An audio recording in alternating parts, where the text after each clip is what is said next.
I love Sting's salad I dressing. love his balls. Okay. I'll be right there. I just want to finish chewing before the mic gets turned on. You gotta do it. You've made a decision. You come up with like a clever little repeatable intro for this that I can just regurgitate every time. Like D. Snyder? Like, Or Alice Cooper? hey, whoop, shashika, zoom boomafoob, welcome to the schmoob. Yeah, that's gonna go Hey, over. hey, campers. Hey, ladies and ladyettes. Yeah, I'll steal Sammy Hagar's shtick. Hey. What's up? Hey, 20 people that listen to this.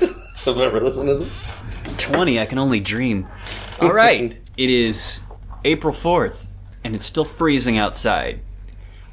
And the first ever Talking Over Albums weather update is April 4th be with you. tomorrow's going to be freezing, the next day is going to be freezing, and into the foreseeable future. That's the weather. All right, today we're doing the police. Synchronicity. Oh, we're doing the polizi. I'm not even sure where to begin. No, that's what they call them in Europe. The polizi. The polizi. The polizi. And it's in Italy when they have 300 divisions of law enforcement. And nobody carries a gun, and everybody just goes, stop! Or I'll say stop again. Where you have like a dozen different police all fighting over jurisdiction. Hey, Yay! Hey, I'm a sting! this is my police gondola. Speaking of, I think they love the police over in Italia. Of course they do. I'm gonna see how many Italians I can offend if they were listening. Sting, he's like Northern Italian, right? Hey! He's from the Newcastle, part of Sicily. From Napoli. Napoli. Where Sting is king. I'm just stalling because I don't know where to begin with this album. It's Synchronicity. It's I know, the last it's- police album. What is it, number 5? Is it the 5th one? It's no Rat album. It's no Rats in the Cellar, or wherever that's. All right, Synchronicity. All right, what do we know about the police? They're from England, Yes. and Well, but wait, they Stewart's from Jersey. from England by Go way back to Jersey. by way of California, by way of Lebanon. Yeah. His dad was. I've heard the whole story. His dad was a CIA man. He taught. Yeah, all right. You've been all over the world. Okay, he's like the guy that shows up in your high school. But you know? it is important because I think a lot of that world music influence in the police, like the stuff that wasn't just reggae, where they incorporated a lot of, like Behind My Camel or Mother, or they have like arabesque rhythms and things. So I think he was he had expanded his horizons before Sting or Andy, and he was able to bring in those influences. I think it's neat how they used to rock, but then they could have like a ballady type song that's easy for the radio or whatever. I always liked how English bands were always really good at coming up with multiple songs that could hit different, because back then it was all about what format you were on. And that was the first thing on that first Police album. They were always like, where do we play these guys at? But we got to play them somewhere because all the kids think they're great. And it's interesting because this is probably their most pop accessible album, and yet what you're just saying, and I completely lost my train of thought. Oops. But yeah, this is the most accessible album, but what were you just saying? I have brain damage. I was doing my taxes all day. It is that time of the year. But it also has their hardest rocking song probably with Synchronicity too. Oh. I mean, most of it's fairly easy listening. I don't mean that as a detriment. I love the album. Oh, yeah. But okay. Well, that's just it. I was going to say, one of my criticisms is how Sting can be just as sleepy as he can get, music-wise. But yet, somehow, when he was with the Police, he could bring it. Like okay, let's do a toe tapper. Let's get everybody, excited. With his shirtlessness. And his Right. and his Well, chiseled good looks. if you ever watch the old videos from the 80s and stuff, he really liked that really long cardigan thing with a t-shirt that said "The Beat" on it. I remember seeing Sting at Grant Park in Chicago in 2004 or 5. after Gary Sinise had introduced him for the Blue Cash credit card that was sponsoring this thing, Sting came out and was like, would you mind if I take off my shirt? And he's like, woo! That was the biggest yuppie fest of all time.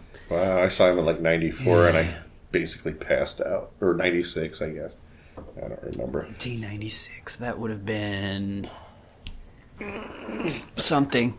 Anyway, Synchronicity. It was sleepy. This falls into the category of albums that were hijacked by the lead singer before they went solo.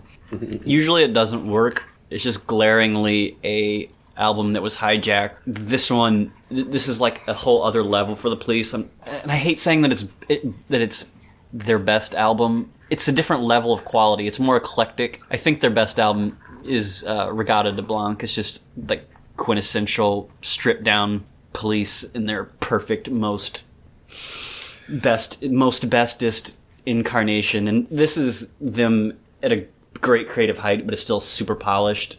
I don't mean that any kind of detractor. I'm just saying it's on a different playing field than this one. To me, always, it's just because I've read it in numerous different places, so I was like, all right, this must be how it is. Mm-hmm.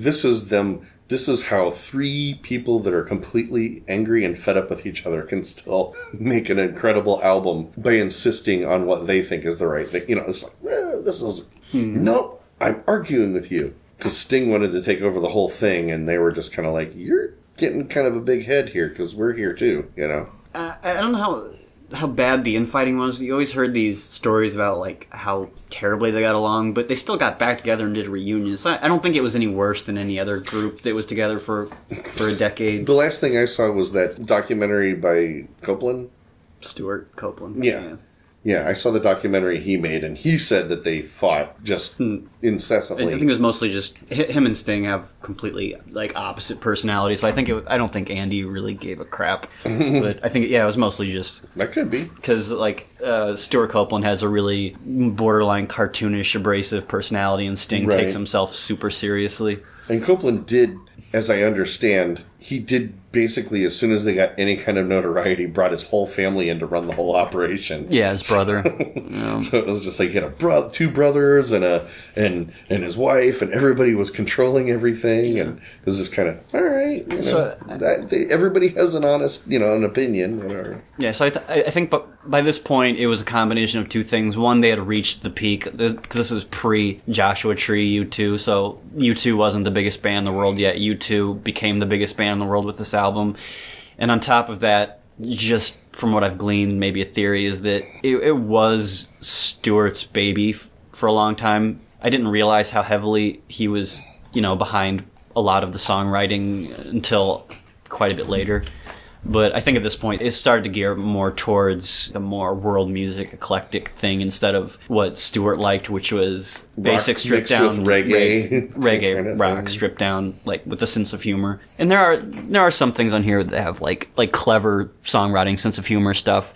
So even though what the prevailing sentiment was that they were kind of at odds with each other, it did come together really nicely. So yeah, the whole second half of the album becomes a Sting solo album because you have Every Breath You Take, King of Pain, Wrapped Around Your Finger, Tea in the Sahara, and Murder by Numbers, which could have all been on Dream of the Blue Turtles. I'm telling you, easily. Yeah, I was like, I don't know how many times I'd be listening. Well, which album did that come? Dream of Blue Turtles, he was still writing the same way. Mm-hmm. And then what's the Englishman in New York one?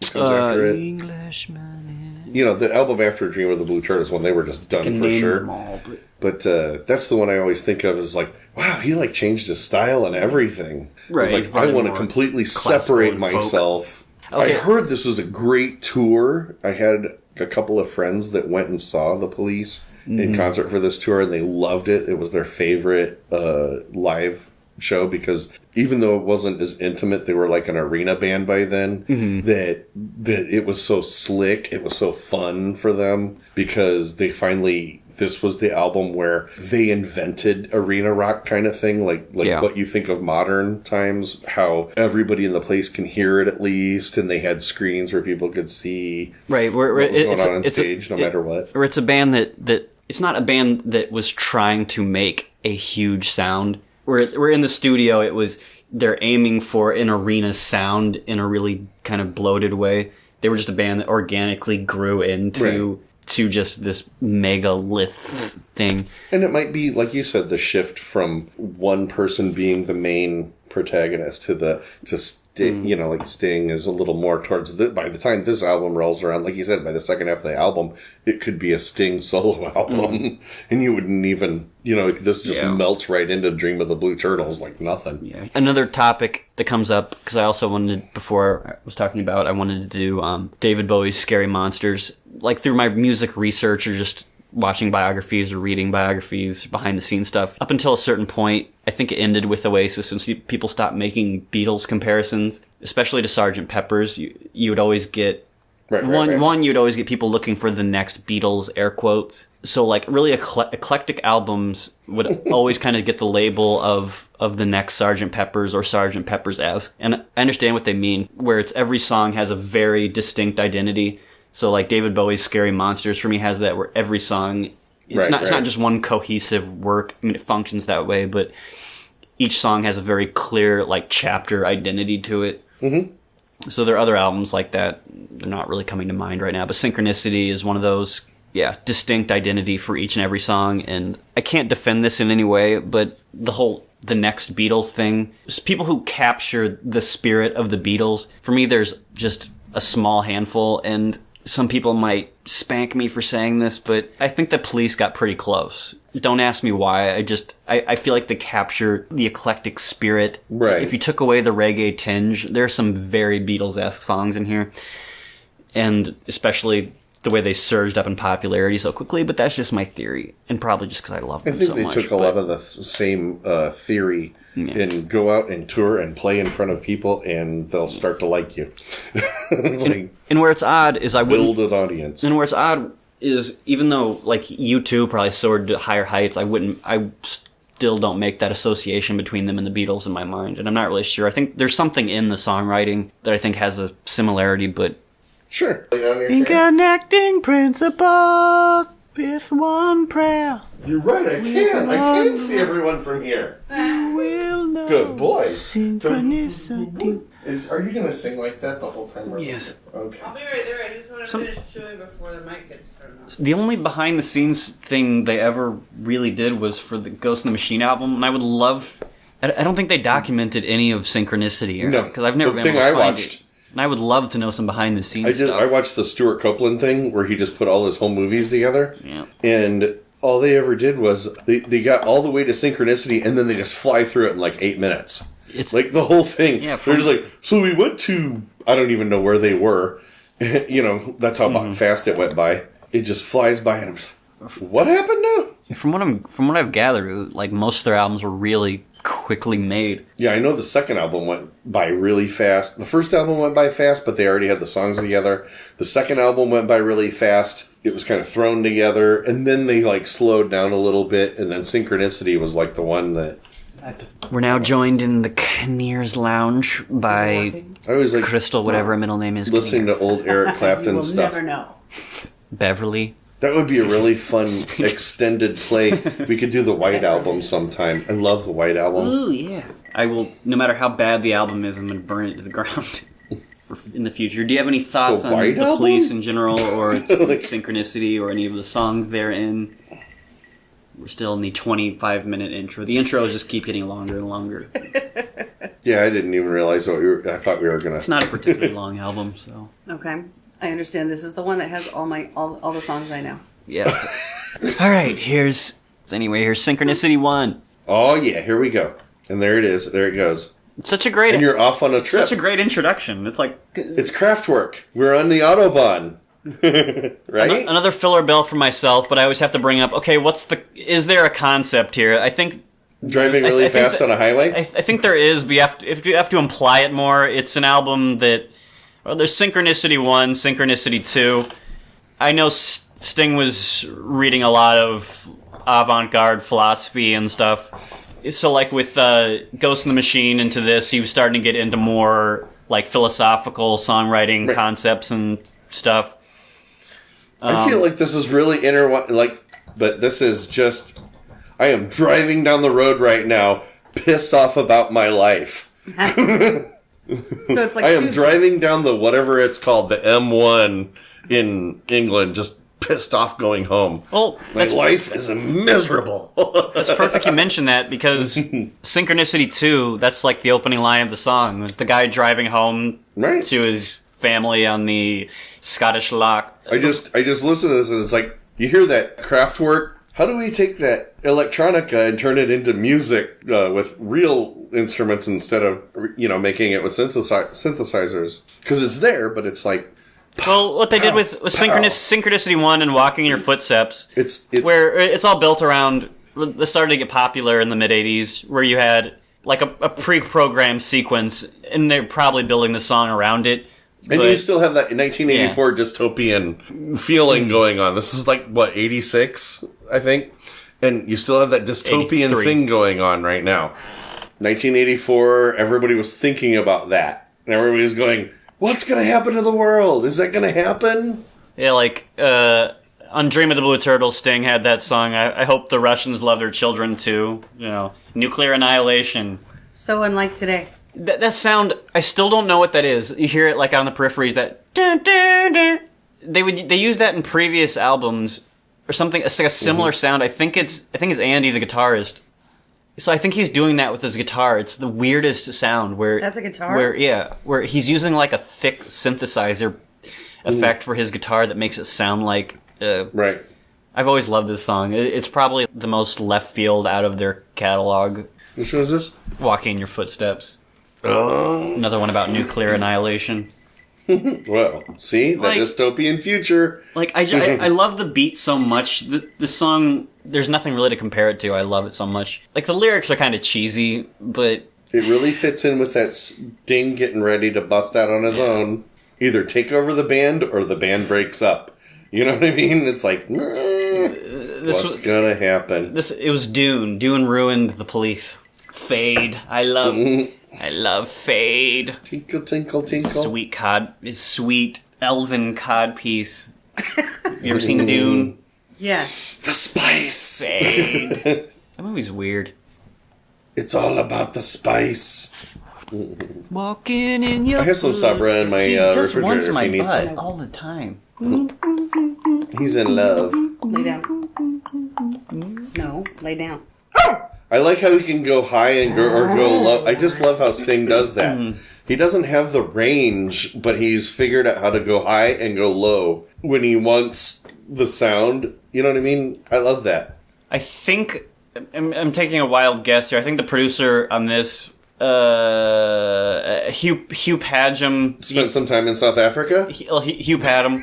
He did the Genesis Shapes album. I know for sure he did Ghost in the Machine. I think he did this too. But he introduced a ton of reverb to the Police at this point.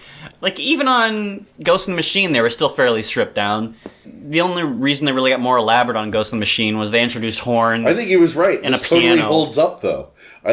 This could be an album that came out right now. I think. Take the dystopian lyrics out and just listen to the music, and this could be something that just came out. Like, it's always interesting when you listen to something with a new ear and go, what's happening here? How many steps did this you is walk? very forward thinking. Not enough. Yeah, I think this is very forward sounding right here. And This sounds like something that's going to be very popular 5 years after this album came out. So I don't know how it translated from the previous two albums to this, or how it was. I mean, obviously it was huge success, but like how it was really received with the more hardcore fans, I guess.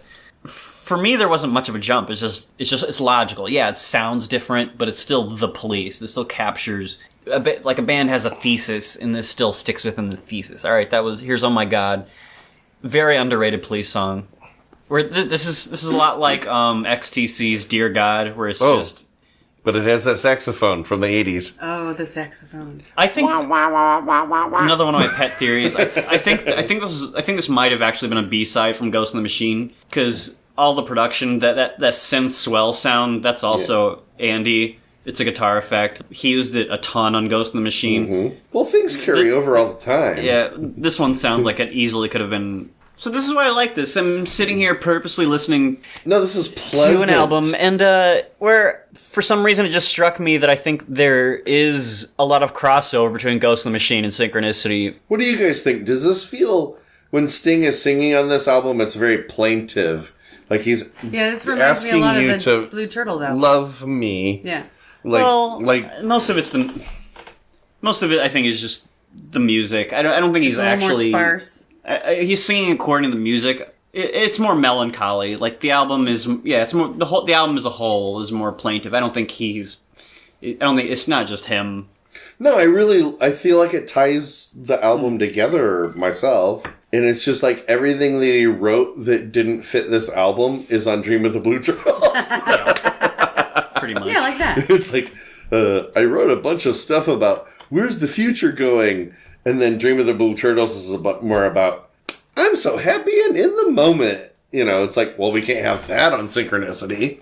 It has a theme, you know? Yeah, it kind of feels like one of those sort of transitional albums from post-punk to this more kind of enlightened awareness thing of what... I just love how they layer... It was really good. On this album, they layer the sound so well. Yeah. So it's not a strict concept album, but... You can tell, like with Ghost in the Machine, where he's getting into philosophical concepts, and there is a philosophical concept through line here. At some point, I was talking with you on one of these, or somebody. That's what I was getting at. Sorry.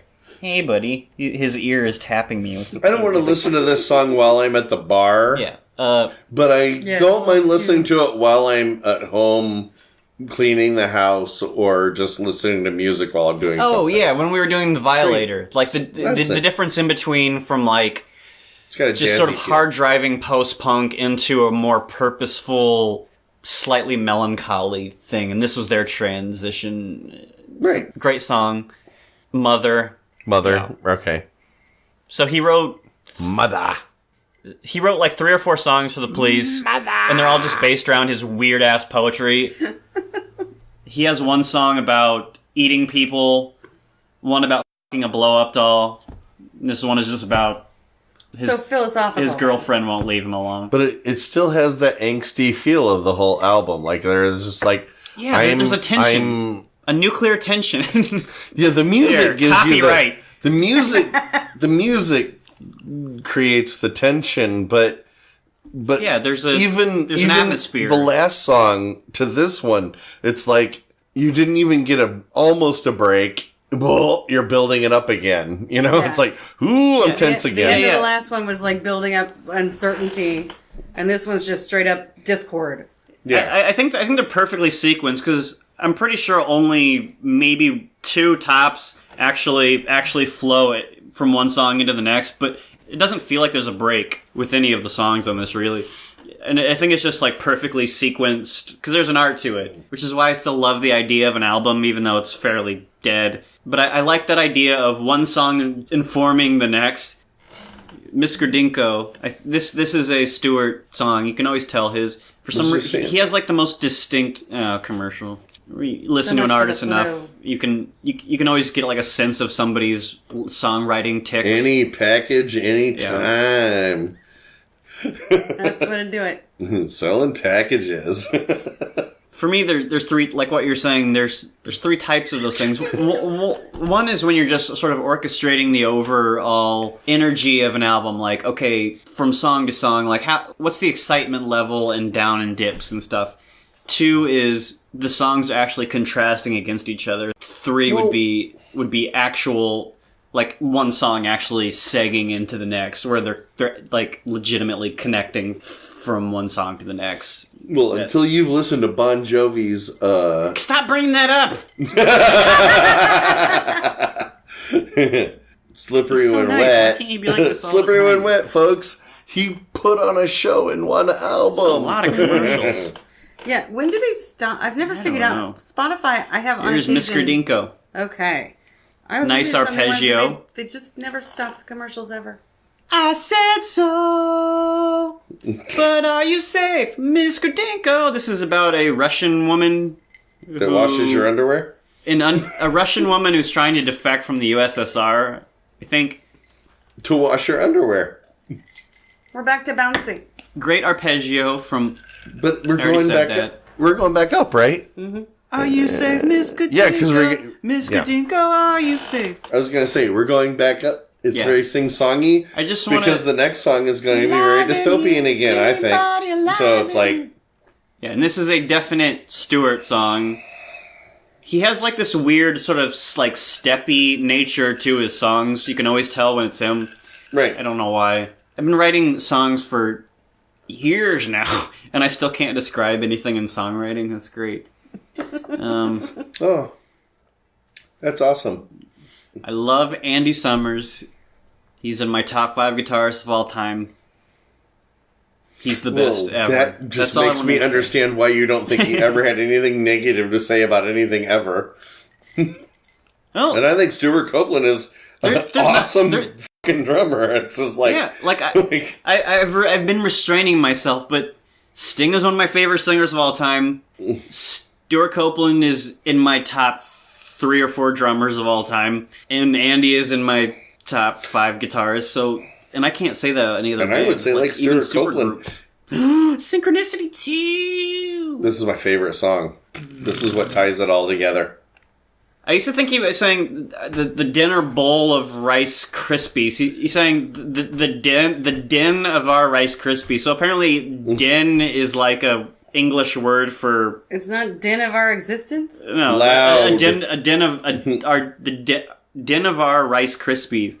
That's really what he's saying. I always thought he was saying can- the dinner bowl of Rice Krispies. So like a den is like a slang for a bowl. I thought he was talking Rice about Krispies. Bottom of a you know, chaos. Scottish lake. Rice Krispies. Here comes a Loch Ness monster. Oh. Industrial early morning. There's great Oh, did I miss the belches kicked in the crotch into part? The sky. You can't miss that. Daddy through the picket line today. He doesn't think to wonder why. It's the best song on here. The video's stupid. I But know- that's alright. I know I'll regret That was saying the this 80s. later because I You think didn't know the how to do it police. yet. Ooh, possibly their best lyric. So-called superiors. It's a humiliating kick in the crotch. Thump. Yeah, the kick pedal just at the right moment. Genius. It's funny Oh, how it was so yeah. apropos at the time, Word usage. and you could use it again. But I know I will disagree with myself later on when I'm editing this. But I think this might be the quintessential police song. But Another working day has ended. but when I think of the police, I think of that stripped down trio sound. So I'm on the fence. I It's don't like know. the end of the police. This is the end right here. Like Oh, the that's last time they collaborated, as far as I can tell. This is 83, 84. They took a 2-year break and then got back for Live Aid and then recorded a really terrible remake of Don't Stand So Close to Me and then broke up. Yeah, for the greatest hits. It's Oh, but it's fine. But you could tell where they were going. So it's like, okay, this is really polished. But they got into like the dumb late 80s polished where I'm frankly, I'm glad they didn't make another album. Testing. You're getting louder. Testing. Oh wait, now I can't hear you. Testing. I don't even testing. think I can't even hear myself anymore. So many miles away. It's so atmospheric.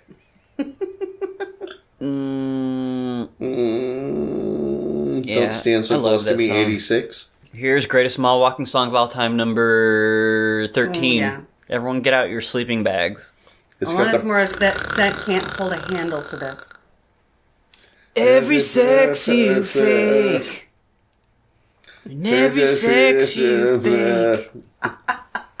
Are we listening to George Michael again? He doesn't have a stalking song.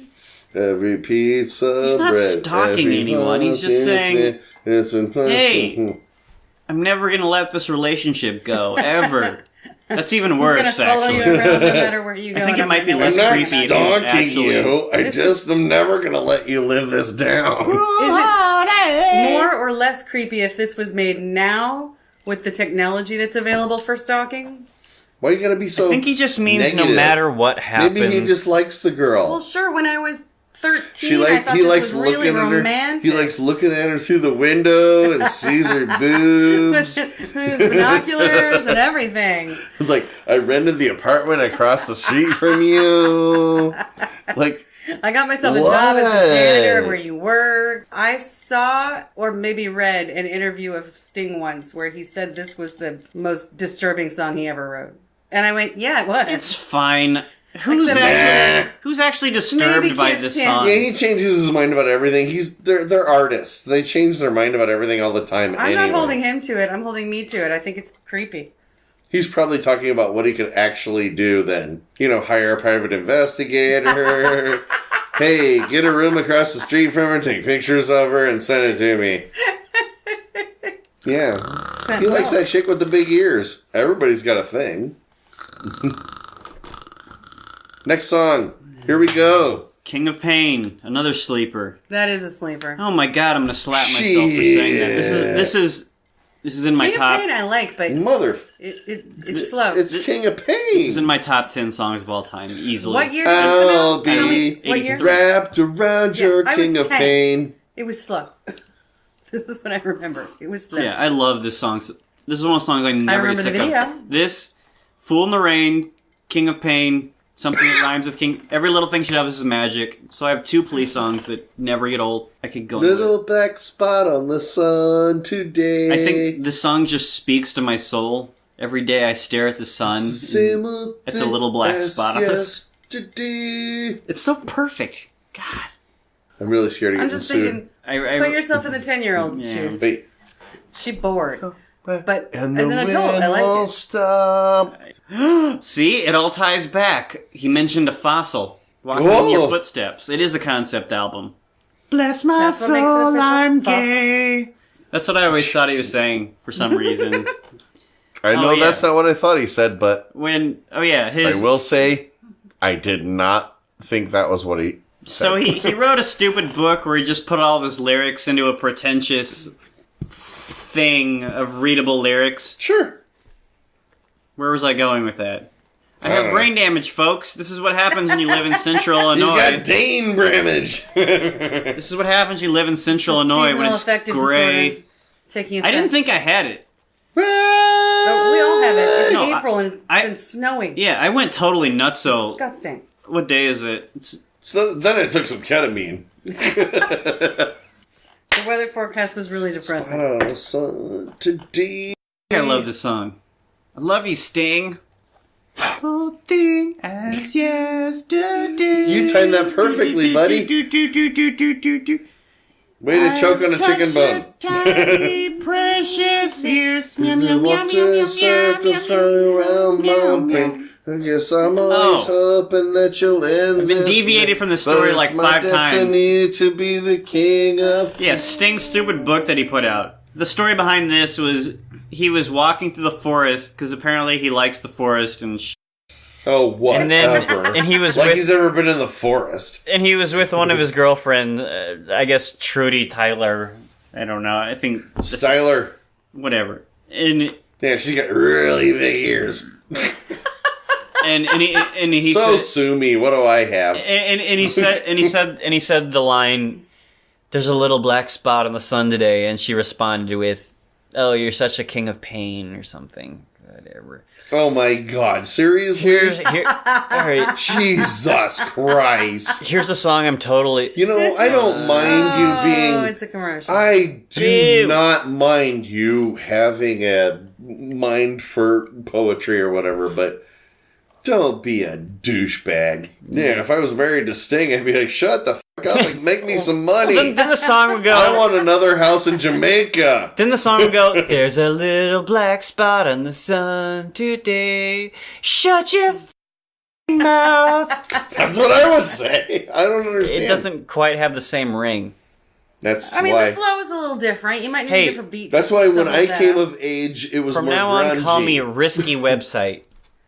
I want to break.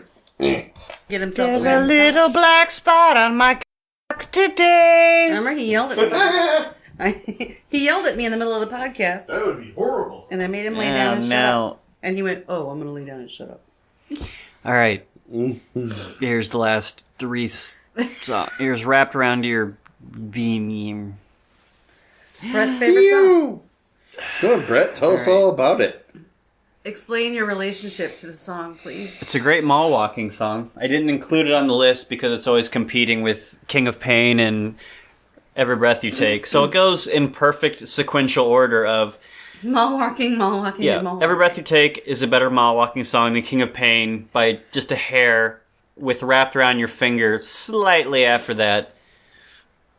Yeah, so where it stops, where it's like the beat goes and it stops on the rhyme that it's on the couplet that it's going to rhyme with, but it takes too long to get to the payoff of the rhyme. That's why I could never memorize the words to this song? Yeah. Your finger, right. Right. Like, oh yeah, that's the right one. And it's you've seen the music video where it's like all the candles and where it's perfect, where all they're like jumping around in slow motion. So I like the song. It's just, I think this should have been on a Sting solo album. Mm-hmm. I don't know. So I like the song. The second half of this album is a Sting solo album. Yeah, it is. We should have done this with Dream of the Blue Turtles. The swell is nice. So, I like the music. I like the arrangement on this. So, like, all of them are fine. Like, this, Tea in the Sahara, and Murder by Numbers are just straight up Sting solo songs. Everything before that works as a police. So I like that this album is almost like, it's like a gradual transition into Sting leaving. Because you get other bands where the lead singer is leaving. Generally, he just hijacks the entire album. Like Talking Heads, David Byrne, the Naked album. He just, whatever, it's just straight up David Byrne, where it's all like Caribbean rhythm. Or Roger Waters, The Final Cut. Mm-hmm. Straight up just Roger Waters through and through. Okay, so but I really have to point out, I like any song where they use the word fruition. Fruition. Scylla and Charybdis. I'll be. It's like art rock without without really shoving it down your throat, I guess. Yeah, but in this the last song makes couple years, I don't know. The earlier song, where he's stalking you all the time, a lot less stalky. You don't really want to be wrapped around anybody's finger, do you? You don't want to be stalked by anybody. I'll be watching you. I mean, you do like to be stalked a little bit. But I'll be watching you. I'm going outside to stalk Lenny and Carl. I can't quite get my head around what. I'll be wrapped around your finger. What's the You'll story be wrapped here? around my finger. See, And this he song flips brings the it tables all. at the end of it. What was the Cranberry song? Where they're like, oh, do you have to let it linger on my finger? What does that have to do with this? It was like 10 years later. Linger and finger. Oh, rhyming I finger see. now. Do you have to let it? Oh, I see. He's tying them together with the word. It's the only two words that can rhyme together. And then dinger Maybe and like dinger. bringer, And bringer. bringer. What's the worst rhyme you've ever And heard? then I bring in her. a song? Do you have to bring her? I wish I could remember it. I heard a really, really bad rhyme. Super convoluted rhymes in pop music. Alright, that was Wrapped Around Your Finger. I'm asleep. Here's Tea in the Sahara. Yeah, like super atmospheric. The album it devolves into super atmospheric. Yeah, where it is. You can see Sting vanishing into the ethos of goodbye, the police. No. Goodbye. Like, you can almost see the door opening into this puffy smoke of... He's just like walking. I'm going... I didn't quite catch the lyric, but he's singing about dying. It's about... He's walking into the dream of the Blue Turtles. It's based on this ancient story of two sisters who go into the desert. This is the dream of the Blue Turtles. For something, so they wait in the desert and end up dying. I don't know who they're waiting for, like a man, maybe, or some guy. It's about sisters who go into the desert to wait for some dude for something. That sounds about right. And they have a tea party, and they end up dying there. Tea party in the desert. With It's a tea party. Woo! I have that DVD. It's just the kind of female hero story I'm always looking for. Right. But what were you talking about? Let's have some tea before we die. That's very English. It's very English. We were talking about how Prince is leaving, and he's telling us he's leaving. Oh my God, does he like listening to his own voice? The police were always atmospheric. You take Walking on the Moon, even just their greatest hits, there's always this sparseness to it, and kind of this ambient sparseness to it. They like space between the notes. Yeah. And that's There's some song. Here's Murder by Numbers. And it was like some, like Jerry Falwell or some moron who said the song was demonic. Sure, okay. It's very simple. That's the police all over, Well, it is right? now, but up until here, like up until about 20 seconds ago, I couldn't figure out where the hell the beat was on this thing, whatever this thing's called. He's knocking a block. The drum? No, there's somebody in the back with a piece of wood and a stick. Yeah. And they're going on weird beats. They're splitting it into like thirds instead of fourths. It's all Stuart Copeland. Somebody's doing jazz here, and I don't like it. I love jazz. Shut up. That's what I always love is, like, Stuart Copeland had a third arm, no innuendo intended, where he could do, like, these bizarre offbeat His third arm is a recorder. Like, here, I think that's record me doing this. Yeah. Because that knocking is just going through the entire thing. It never stops. Fall asleep. It's like, And then he pulled out the lute. B, C, D, E. See? It's such an inauspicious end to the police, though. Clap, clap. Yeah, you get like one clap. Good job. Now get the hell out of here. It's actually like kind of beautiful and poetic. It's a slow jazzy number that ends in like a couple of claps. I think. All right, whatever, we're done. I feel like and I think they knew they were done. I feel like it. Yeah, I feel like it was kind of like by the time they get to the second half of the album, they just go, "Fine, you win. Let's get out of this. Let's be done with it." I don't think they 100% knew they were done, but still, anything I've ever seen, they always knew. Yeah, they reached their peak at that point. So they knew they were done, but they weren't broken up. So it wasn't like a Beatles situation, which was, yeah, this is our last album, so they're doing the end of end. So it's not like they were sitting there purposely trying to do. I know that you hate them, but I always, this is how I think it's like the Beatles, not the Beatles, the Eagles. Sorry, they slammed out like 5 albums, and by their 5th album, everybody loved everything they did, and they were just like, I'm so sick of everybody I work with. I'm so done with this. They got painted into a corner, and they didn't want to do what they were doing to make money anymore. You know, I have never experienced that. Dang. Oh man. But anyway, I was just saying, like, that's how the police are. Like, they made it 5 albums, and you should be okay with that, because they made it 5 albums. That's what I meant. I don't think every band has to have some like grand conclusion. I think that's kind of the anomaly of when a band can actually plan their end, and the last thing they do on the last album they do is like beautiful and amazing. So I think with them it was, all right, we made an arc. They just made a nice arc, and it kind of it lands. The album lands. I feel like that's what I said. The album. Well, I thought you were talking about their whole career. No, just this album. Well, you can, whatever. The album shoots out of the rocket, has a nice trajectory, and takes a nice landing, and then like, all right, and then we're done. Cool. And I can respect that. Yeah. Did I bitch about anything on this album? I don't think I did. You didn't, and I'm you did really not bitch upset about about anything. it. No. I'm so sad. We picked. We should have done Rat. Yep, Rat in the cellar. Yep.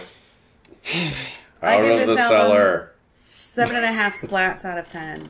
9. Just a little bit too much jazzy business going on this one for me. Oh, see, when I'm in the mood, I'm 9.5 It's out of pleasant 10. and it's done very well. I'm trying to be 99. objective. Yeah, maybe the album comes to a bit of a snooze at the end, like what we did with Grand Illusion, where maybe it didn't have quite enough of an oomph in the Kind of craps out conclusion. at the end, yeah. The So I'm- muffler so burst on the race car. So I'm and not going to give it a 10. I'm a 99 luff balloons out of... Nina.